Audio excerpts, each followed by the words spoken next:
नमस्कार. दोस्तांनो, बदलत्या काळानुसार आपण अनेक नव्या गोष्टी शिकतो. नवे विषय, नवं तंत्रज्ञान, नव्या तांत्रिक वस्तू म्हणजेच गॅजेट, असे एक ना अनेक चांगले बदल आपण स्वीकारतो आणि कुठेतरी टेक्नॉलॉजी बरोबर आपलं व्यक्तिमत्व देखील आपण अपग्रेड करण्याचा प्रयत्न करतो. बघा, आजच्या युगात आपल्या हातात मोबाईल सहज उपलब्ध झाले, त्यामुळे संपर्क आणि अवांतर माहितीची अनेक कवाडं उघडली आहेत. त्याशिवाय संगणकामुळे तर व्यवहार हे पूर्वीपेक्षा अधिक सुकर झाले. याच सकारात्मक परिवर्तनामुळे आपल्या प्रगती मार्गावरील वेग सुद्धा आणखी वाढलेला आहे. चला तर मग एक पाऊल अभ्यास मस्तीच्या दिशेनं उचलूयात आणि थोडं आणखी पुढे जाऊयात. त्यासाठीच तर तुम्हाला साथ सोबत करायला मी आरजे रेश्मा आणि मधुलिका आलोय आपल्या शाळेबाहेरच्या शाळेत.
रेश्मा, सध्याचं युग हे कम्प्युटरचं युग आहे, तंत्रज्ञानाचं युग आहे. हो ना.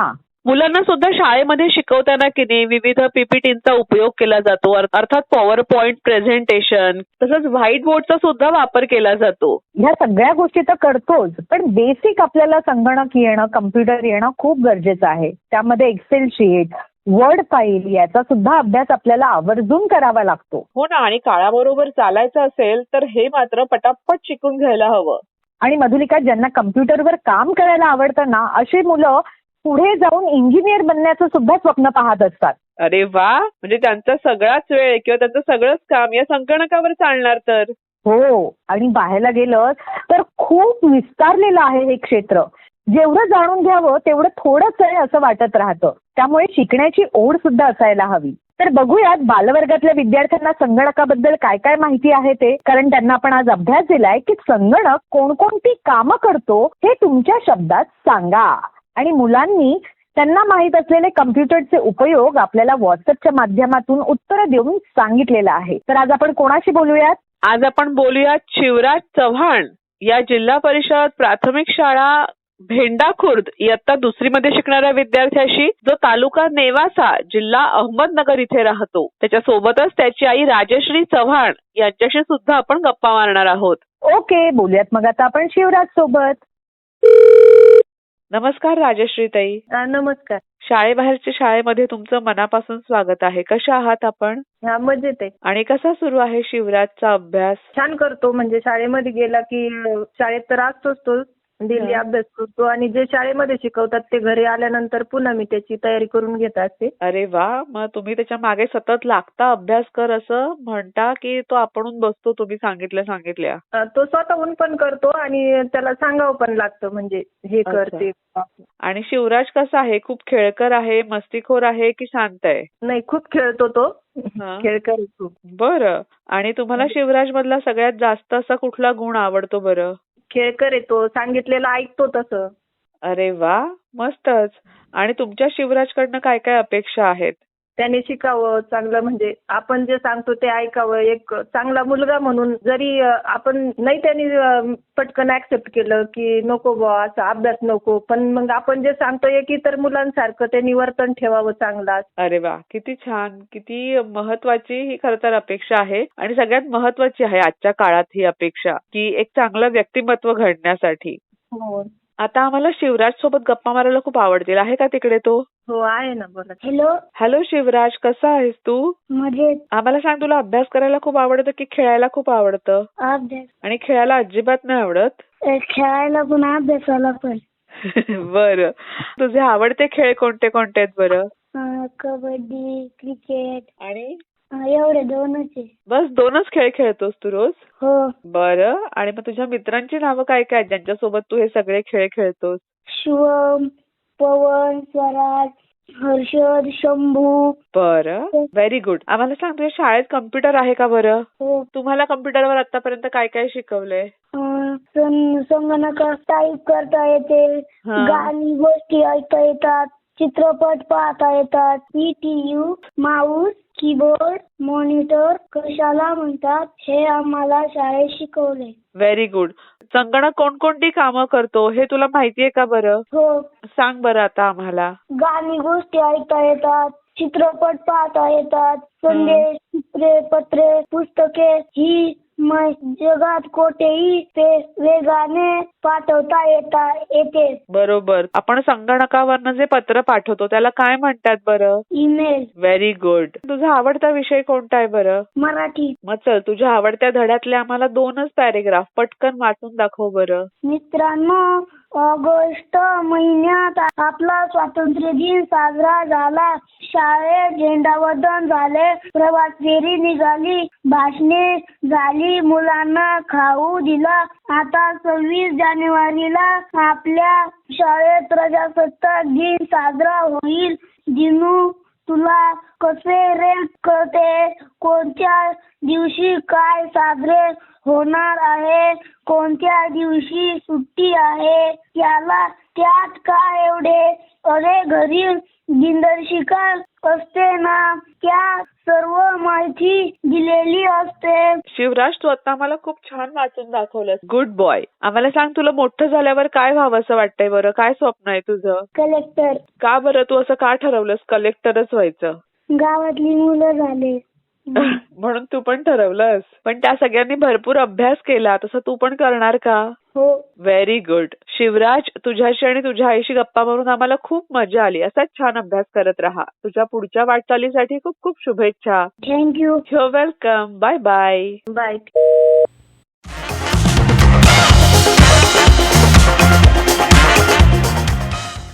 बघ मधुलिका, मुलांनी तर उत्तरं भराभर दिलेली आहेत, छान छान उत्तरं सुद्धा पाठवली आहेत. यावरून एक लक्षात येतं की जितकं खोलवर शिरावं तितकी आपल्याला अधिक माहिती मिळत जाते. हो ना, म्हणजे विषय कुठला आहे हे महत्वाचं जरी असलं ना, तरी त्यासोबतच तुम्ही त्या विषयाच्या किती खोलात शिरताय हे सुद्धा तितकंच महत्वाचं आहे. करेक्ट. आणि जितकं आपण उत्खनन करत जातो, शोध घेत राहतो, तेवढे आपण इतिहासाच्या मुळाशी पोहोचतो. हो ना, पण मुळातच हे पुरातन शास्त्र कसं आहे, उत्खनन कशाला म्हणतात, हे सुद्धा जाणून घ्यायला मुलांना खूप आवडतं. अगदी खरंय. आणि बघ मधुलिका, पुरातत्वीय उत्खनन करत असताना अनेक मागच्या इतिहासातली पानं नव्याने उलगडतात. त्यामुळे आपल्याला कोणत्याही देशाचा किंवा एखाद्या संस्कृतीचा नव्याने उलगडा सुद्धा होत असतो. तर मग आता आपण हाच विषय घेऊन 3री ते 5वीच्या विद्यार्थ्यांशी संवाद साधूयात, कारण त्यांना आपण अभ्यास दिलेला की पुरातत्वीय उत्खनन कशाच म्हणतात याबद्दलची माहिती मिळवा आणि सांगा. मुलांनी माहिती मिळवलेली आहे आणि आपल्याला व्हॉट्सअपच्या माध्यमातून पाठवली सुद्धा आहे. त्यामुळे मुलांशी आता आपण संवाद साधण्यापेक्षा त्यांना अधिकची माहिती ऐकवूयात. काय वाटतं तुला? नक्कीच ऐकूयात.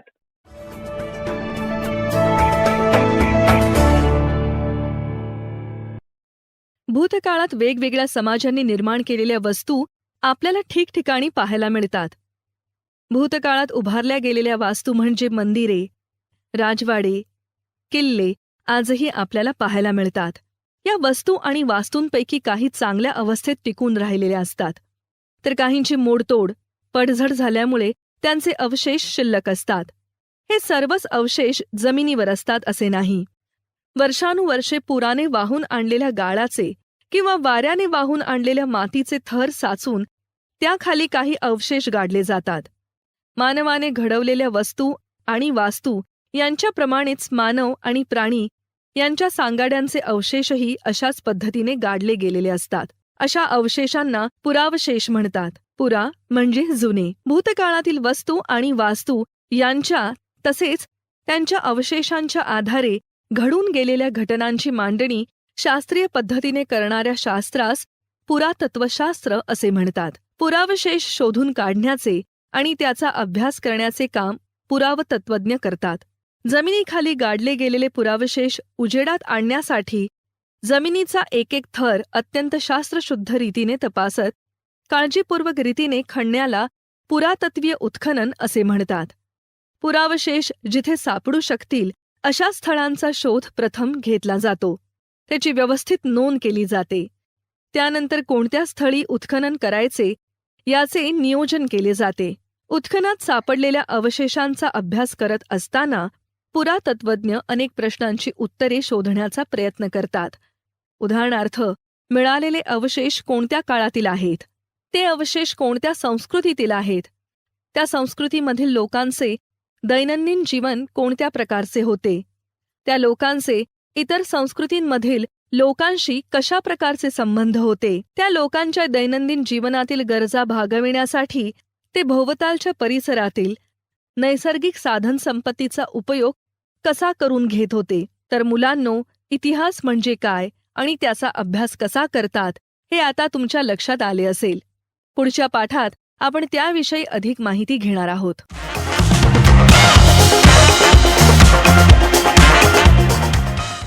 चला, खोल इतिहासामध्ये शिरून झालं नाही का? हो, आणि खूप गोष्टी गवसल्या आपल्याला. चल मग आता आपण गोष्टीच्या दुनियेत जाऊयात का? अरे वा, चांगली आयडिया आहे. लगेच जाऊया.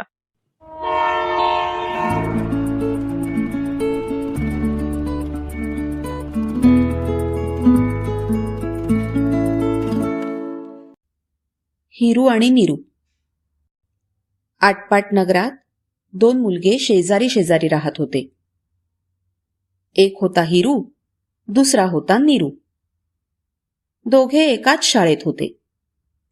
हिरू जरासा लबाड होता, तर नीरू साधा भोळा. एकदा काय झालं, फळ्यावरचा अभ्यास लिहून घ्यायला हिरूने कंटाळा केला.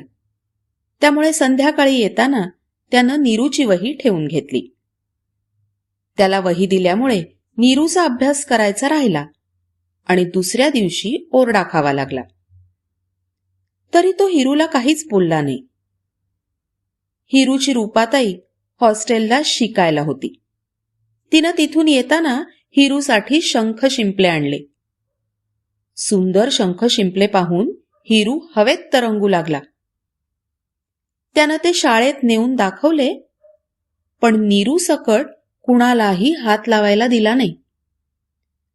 असा 2 दिवस भरपूर भाव मारून झाला आणि इकडे नीरूकडे मावशी राहायला आली. येताना तिनं भरपूर चॉकलेट आणली. त्यातली थोडी चॉकलेट घेऊन नीरू हिरूकडे आला. त्यानं दिलेली चॉकलेट हिरूला खूपच आवडली. त्यानं नीरूला विचारलं, किती रे चॉकलेट आहेत तुझ्याकडे आणखी? नीरू म्हणाला, पिशवी भरून आहेत. चॉकलेट हिरूला खूपच आवडली होती, पण मागणार कशी? तो नीरूला म्हणाला, नीरू, तुला माझे शंख शिंपले खूप आवडलेत ना? भोळा नीरू म्हणाला, खूपच आवडले, पण तू मला हातात कुठे घ्यायला दिलेस? लांबूनच दाखवलेस. त्यावर हिरू म्हणाला, मी तुला नुसते दाखवणारच नाही, तर देईनच कायमचे. तू असं कर, माझ्याकडचे शंख शिंपले मी तुला देतो, तू मला तुझी चॉकलेट दे. नीरू तयार झाला आणि धावत धावत चॉकलेट आणायला घरी गेला. इकडे हिरूने शंख शिंपल्यांचा पुडका काढला. त्यानं काय केलं, त्यातले काही छान नक्षीदार होते, रंगाने चमकदार होते. खूप आवडलेले शंख शिंपले बाजूला ठेवले आणि तो नीरूची वाट पाहत बसला. नीरू बिचारा घरी गेला आणि सगळी पिशवी उचलून घेऊन आला. हिरूने आपली शंख शिंपल्यांची पिशवी त्याला दिली आणि नीरूने चॉकलेटांची पिशवी हिरूला दिली. मग दोघं खूप खेळले. दोघांनाही हवं ते मिळालं होतं. संध्याकाळी आनंदाने नीरू शिंपले घेऊन घरी गेला. हिरूला ती चॉकलेटं कधीपासून खावीशी वाटत होती, पण नीरू समोर कसं खाणार म्हणून त्यानं एवढा वेळ धीर धरला होता. नीरू गेल्या गेल्या त्यानं पिशवी उघडली. आतमध्ये सोनेरी चंदेरी कागदातली छान छान चॉकलेट होती. त्यातलं एक चॉकलेट त्यानं आधाशासारखं खाल्लं. पण मग त्याच्या मनात आलं, नीरूने यातली सर्वात छान चॉकलेट बाजूला काढून ठेवली असतील का? नीरूही घरी जाऊन शिंपल्यांशी भरपूर खेळला. आई त्याला त्या शिंपल्यांच्या वस्तू बनवायला शिकवणार होती. त्या आनंदातच तो गाढ झोपी गेला. पण हिरूला मात्र काही केल्या झोप लागलीच नाही.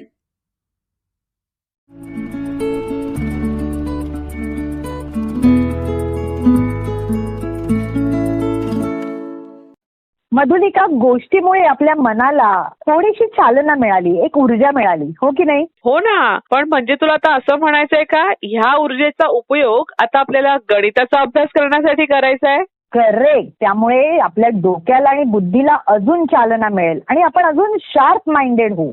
अरे वा, म्हणजे एकूणच काय तर गणिताचा अभ्यास करताना जशी आपण सूत्र वापरतो त्यामुळे गणित पटकन सुटतं, तशीच आपली तल्लख बुद्धी असायला हवी. करेक्ट. पण आता मुलांची कितपत तल्लख बुद्धी तयार झालेली आहे ते जाणून घेऊयात. कारण 6वी ते 8वीच्या विद्यार्थ्यांना आपण गणिताचा प्रश्न असा विचारलाय की पायथागोरसचं त्रिकूट कशाला म्हणतात याबद्दलची माहिती मिळवा आणि सांगा. मुलांनी माहिती मिळवलेली आहे आणि आपल्याला व्हॉट्सअपच्या माध्यमातून पाठवली सुद्धा आहे.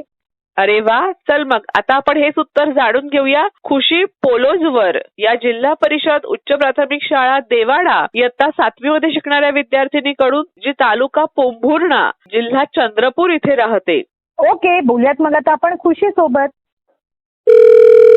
Hello Khushi. Thank you madam. You are welcome. कशी आहेस तू? चांगली आहे मॅडम. आणि तुझा अभ्यास कसा सुरू आहे? चांगला आहे मॅडम. तू ज्या अर्थी आमच्याशी लगेच गप्पा मारायला सुरुवात केली त्या अर्थी तू ओळखलंयस का हा फोन तुला कुठून आलाय ते? हो कुठून बोलतोय बरं सांग आम्ही? हो, आकाशवाणी केंद्रावरून. Very good. आणि कार्यक्रमाचं नाव काय आहे बरं? शाळेबाहेरची शाळा. Very good. बरं आम्हाला सांग की तुला अभ्यास करायला आवडतो का? हो आणि खेळायला पण आवडतं का? हो. मग तुझे आवडते खेळ कोणते कोणते आहेत बरं? लगोरी आणि लंगडी. बस 2च खेळ खेळतेस तू? अजून बाकीचे काही खेळ नाही खेळत? खेळते ना. कोणते कोणते खेळतेस? धावणी, सिपटणी आणि लोखंड साखळी. अरे वा, मस्त. आणि मला सांग मग तुझ्या मैत्रिणींची नावं काय काय ज्यांच्यासोबत तू हे सगळे खेळ खेळतेस? स्वाती, धनश्री, रिद्धी, सिद्धी, स्कंदिका, लावण्या, श्रद्धा. Very good. आणि आता आम्हाला सांग तुझा आवडता विषय कोणता आहे बरं? मॅथ. हा, मग तू आजचा अभ्यास तर नक्कीच आवडीने केला असशील नाही का? हो मग चल आता आपण की नाही आधी अभ्यास करूया, नंतर आपण पुन्हा गप्पा मारूया, ठीक आहे? हो. मग आम्हाला सांग की पायथागोरसचे त्रिकूट कशाला म्हणतात ही माहिती तू मिळवली आहेस का बरं? हो मॅडम. हा, मग सांग बरं आता आम्हाला. नैसर्गिक संख्याच्या त्रिकुटामध्ये जर मोठ्या संख्येचा वर्ग हा इतर 2 संख्याच्या वर्गाच्या बेरजे इतका असेल तर त्याला पायथागोरसचा त्रिकूट असे म्हणतात. एखादं उदाहरण देऊ शकशील तू आम्हाला? हो. ज्या त्रिकोणांच्या भुजांची लांबी अशा त्रिकुटातील संख्यांनी दर्शवली जाते तो त्रिकोण हा काटकोन त्रिकोण असतो. उदाहरणार्थ 3, 4, 5. दुसरा उदाहरण 5, 12, 13. तिसरा उदाहरण 6, 8, 10. व्हेरी गुड खुशी. तू किती पटापट उत्तर दिलंस आणि किती छान तू गणिताचा अभ्यास करतेस. तुझ्या उत्तरावरनच जाणवतंय आम्हाला. बरं मग मला सांग तुझे पाढे कुठपर्यंत पाठ आहेत बरं? मला 26 पर्यंत. मग चल तो तर आम्हाला 25चा पाढा म्हणून दाखव बरं. 25 एके 25, 25 दुने 50, 25 त्रिक 75, 25 चौ 100, 25 पाचा 125, 25 छक्का 150, 25 साता 175, 25 आठा 200, 25 9 225, 25 10 250. Very good. आता आम्हाला सांग की तुला मोठं झाल्यावर काय व्हावं असं वाटतंय बरं? काय स्वप्न आहे तुझं? IPS. का बरं असं का ठरवलंस तू की IPS ऑफिसरच व्हायचं? कारण की IPS ऑफिसर खूप मोठ्या लेवलवरचे असतात आणि कुठं कार्यक्रम वगैरे राहिला तर त्यांच्याकडून आपल्याला परवानगी घ्यायला लागते म्हणून. बरं, आपण तुला हे माहितीये का की त्यासाठी खूप तयारी करायला लागते, खूप अभ्यास करावा लागतो. हो. मग तुझी आहे तयारी? हो. Very good. खुशी, तुझ्याशी गप्पा मारून आम्हाला खूप मजा आली आणि तू अभ्यास प्रवासही खूप छान केला होतास. तुझ्या पुढच्या वाटचालीसाठी खूप खूप शुभेच्छा. हो, thank you madam. Your welcome. Bye bye. Bye bye madam.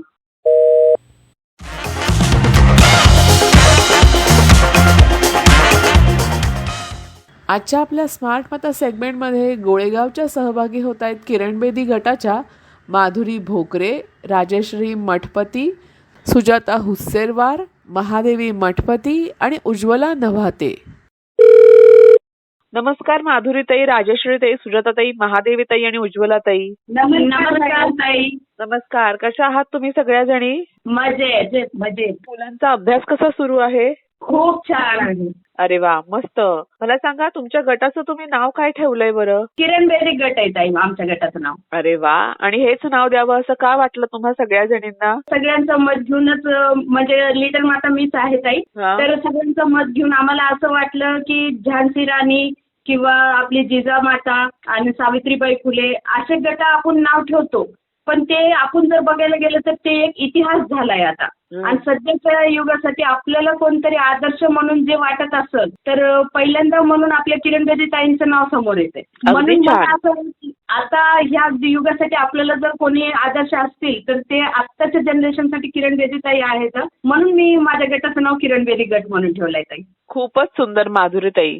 आम्हाला सांगा, अगदी पहिला प्रयोग तुमच्या गटात तुम्ही कुठला केला होता बरं? शेत आणि बरेच काही असे हे केलं होत होतं उपयोग, पण आंधळी कोशिंबीर म्हणा, लंगडीची ते खूप छान वाटलं. पण इतक्यातलं ह्याच्यातलं म्हणलं तर आपल्या डोक्यावर पाण्याचा ग्लास घेऊन ते चलत रेषा पार करायचा जे गेम होता ते मला फारच आवडलाय. कारण की ते डोक्यावर पाणी ठेवून चालत असताना आमच्या बऱ्याच महिलांचं अंग पण भिजून गेलं होतं ते पाण्याचा ग्लास सांडून.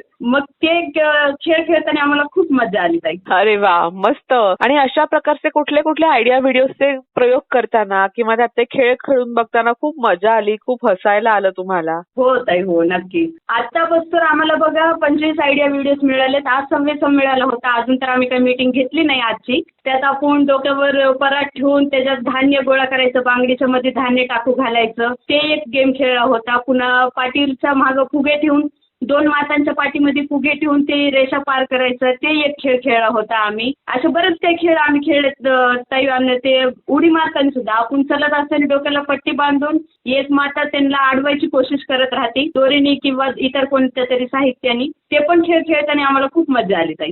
अरे वा, मस्तच. आता राजश्रीताई, तुम्ही आम्हाला सांगा की मुलांना काही गणितावरनं प्रश्न विचारायचे होते या आयडिया व्हिडिओच्या माध्यमातून, या वर्कशीटच्या माध्यमातून, तर तुम्ही गणिताच्या संदर्भातल्या कुठल्या कुठल्या वर्कशीट केल्या बरं? बेरीजच्या. कुठल्या कुठल्या अंकाच्या तुम्ही बेरीज मुलांकडनं करून घेतली आणि त्यासाठी तुम्ही घरातलं कुठलं कुठलं साहित्य वापरलं बरं? 2 अंकी बेरीज. 2 आता आपल्या घरामधले फळं किंवा पोळी किंवा ग्लास, पेन्सिल, पेन असे 2 ठेवून करून घेतले त्यांच्याकडून. मस्तच. कुत्रा चावला तर आपण कशा प्रकारे काळजी घ्यायला हवी, हा आयडिया व्हिडिओ पाहिला का तुम्ही सगळ्यांनी? हो ताई, हो, बघितलं आम्ही. मग काय करायला हवं असं तुम्हा सगळ्या जणींना वाटतं बरं? तुम्हाला काय काय यातनं जाणवलं? बघा, कुत्रा चावल्यावर ताई आपल्याला आता प्रथमोपचार म्हणून तर ताबडतोब इंजेक्शन घेणं तर आपल्याला शक्य नसतं. तर जे काही लेकराला किंवा कोणालाही कुत्रं जर चावलेलं असलं त्यांना एका जागी बसवून त्यांना आधी धीर द्यायचा आणि ती जी काही जखम आहे कुत्रे चावलेली जागा त्याला आधी धुवून घ्यायचं चांगल्या पद्धतीने डेटॉलनी किंवा डेटॉलचे साबण किंवा लाईफबॉय साबण आपल्यापाशी जे काही अवेलेबल असेल त्या साबणाने त्याला स्वच्छ पद्धतीने धुवून घ्यायचं आणि मग त्याला फर्स्ट एड करायचं. आणि लगेच ताबडतोब शक्य तेवढं लवकर आपण काय म्हणते डॉक्टरांकडे जाऊन टीटीचं आणि कुत्रं चावल्यावरचं जे अँटीबायोटिक इंजेक्शन राहते ते घ्यायचं मॅडम. असं ताबडतोब केल्याने त्याचं जे विष राहते ते फैलणार नाही रक्तात. अगदी खरं आहे. आणि अशीच मधमाशी चावल्यावर सुद्धा काळजी घ्यायची असते, नाही का महादेवीताई? तर तुम्हाला या आयडिया व्हिडिओतनं काय काय जाणवलं बरं? मधमाशी चावल्यावर का ताई? हो हो. मधमाशी चावल्यावर प्रथम त्याला आधी शांत बसू घालायचं की कारण चावल्यावर खूप इजा होते, ते त्रास खूप होते ते चावल्यावर. मग त्याला शांतपणे बसू घालायचं अगोदर आणि एखाद्या धारदार वस्तूने किंवा आपल्या जो चिमटे असतात त्याच्याने काही काढायचं नसते. ते ATM किंवा आपल्या जो आधार कार्ड असते किंवा मतदान कार्ड असते त्या साह्याने त्याला वर काढायचं. नाहीतर बेकिंग सोडा असतो, बेकिंग सोडा पाण्यात टाकून त्याला पेस्ट लावायची मग अजून 15 मिनिटांनी त्याला जर त्रास अजून जास्त होत असेल अजून 15 मिनिटाला अशा पद्धतीने त्याच्यावर उपचार करायचे. मग त्याच्यानेही कमी होत नसेल तर डॉक्टरचा सल्ला घ्यायचा. अगदी बरोबर. आता उज्ज्वलाताई, तुम्ही आम्हाला सांगा की असा कुठला आयडिया व्हिडिओ आहे ज्याच्यामध्ये तुम्ही मुलांना काही अक्षरांवरनं किंवा काही शब्दांवरनं प्रश्न विचारले, त्यांना नवीन शब्द करायला सांगितलेत बरं? क अक्षराचे शब्द आम्ही भरपूर विचारून घेतलं होतं आणि माझ्या मुलांनी क आणि ख ह्या अक्षराचे पण शब्द खूप सहजपणे, जसं बघा आपण घरात कप वापरतो चहाचा, ते कशाने तयार होते ते अक्षर क ने.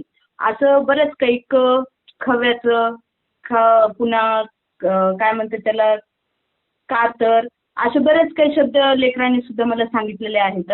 आणि त्या ह्याच्याने एकच अक्षर म्हणून नाही, मी बऱ्याच अक्षराची त्याला ओळख करून दिली. घरगुती जे काय आपलं सामान राहते, चपाती म्हणा, चपाती कशाने होती, चणी, पोळी कशाने बनती, पणी, असं बरेच काय अक्षराची त्यानं ओळख मला पटवून दिलेली आहे. अरे वा, किती छान. आणि मुलांकडनं तुम्ही हे सगळे आयडिया व्हिडिओचे प्रयोग कुठल्या वारी करून घेता? तुमची आठवड्याची मीटिंग कुठल्या वारी ठरलेली असते बरं? बुधवारी मॅडम. बुधवारी. बरं. आणि मग किती वाजता भेटता तुम्ही सगळ्या जणी? 5 वाजता. बरं. आणि तेव्हा मुलं तुम्ही सांगता ते सगळं ऐकतात की खूप दंगामस्ती करतात? मॅडम थोडंफार मस्ती करतात, थोडंफार त्यांना काही गोष्टी आम्ही समजून सांगतो, आपल्याला खेळायचंय, काही शिकायचं आहे, मग ते आपण केलंच पाहिजे, त्याच्यामुळे आपल्याला येते, मग आपण करूया का, अशा पद्धतीने त्यांची समजूत घालतात अगोदर. मग त्याला तयारी करून त्यांना जवळ बसून मग सुरुवात करते. प्रेमानं विचारावं लागते. हो, अगदी खरंय तुम्ही म्हणता ते, की मुलांना प्रेमाने विचारावं लागतं, त्यांना प्रेमाने समजवावं सुद्धा लागतं. तर मुलांना कधी कुठला आयडिया व्हिडिओचा प्रयोग समजवताना काही अडचण आली का? किंवा असं कधी जाणवलं का की अरे मुलांना समजवताना थोडा वेळ लागतोय? काही अडचण आली नाही मॅडम. आपले आयडिया व्हिडिओ इतके सरळ आणि सोप्या भाषेत आहेत ताई की आम्हाला कसलीही त्यात अडचण येत नाहीये. आम्हालाही समजून घ्यायला ते सोप्या पद्धतीचे आहेत आणि मुलांनाही सांगताना ते आम्हाला खूप सरळ होत आहेत. बरं. आणि अशा प्रकारचे आयडिया व्हिडिओ अजून यायला हवे असं वाटतं का तुम्हा सगळ्या जणींना? हो. आणि ह्यातनं नवीन काहीतरी शिकायला मिळालंय असं सुद्धा तुम्हाला वाटलं का? हो.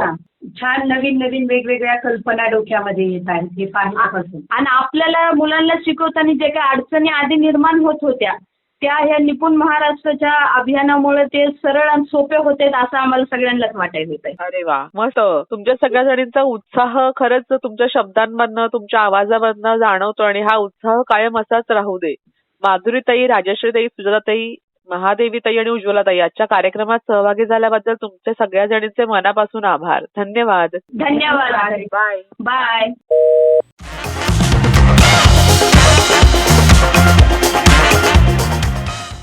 सो फ्रेंड्स, आपल्याला कोणत्याही प्रश्नाचं उत्तर शोधायला त्या संदर्भातला विषय जाणून घ्यावा लागतो. उत्सुकतेपोटी आपण त्या विषयाच्या खोलाशी देखील जातो आणि अनेक नव्या गोष्टी आपल्याला शिकायला मिळतात. या दरम्यान जर आपण सातत्य आणि चिकाटी राखली तर अनेकदा नवा खजिना गवसल्याचा आनंद सुद्धा होतो. कारण कुठेतरी आपल्या संशोधनाची ती नवनिर्मिती असते. अशा नवनिर्मितीच्या अनेक संधी तुमच्यासाठी सुद्धा उपलब्ध आहेत. फक्त तुम्हाला थोडीशी मेहनत घ्यायची आहे. आणि हो, तुम्हाला आणखी थोडी मेहनत घ्यायची आहे, ती म्हणजे प्रार्थना आमच्यापर्यंत पोहोचवण्याची. तुमच्याकडे असलेल्या छान छान प्रार्थना आमच्याकडे तुम्ही व्हॉट्सअपच्या माध्यमातून पोहोचवू शकता आणि त्यासाठी दूरध्वनी क्रमांक आहे 9161132904. आम्ही आपल्याकडे असलेल्या छान छान प्रार्थनेची वाट पाहत आहोत. त्यामुळे प्रार्थना करतोय की आपली प्रार्थना आमच्यापर्यंत पोहोचवा. भेटूया आता पुढल्या भागात. Bye bye. Bye bye.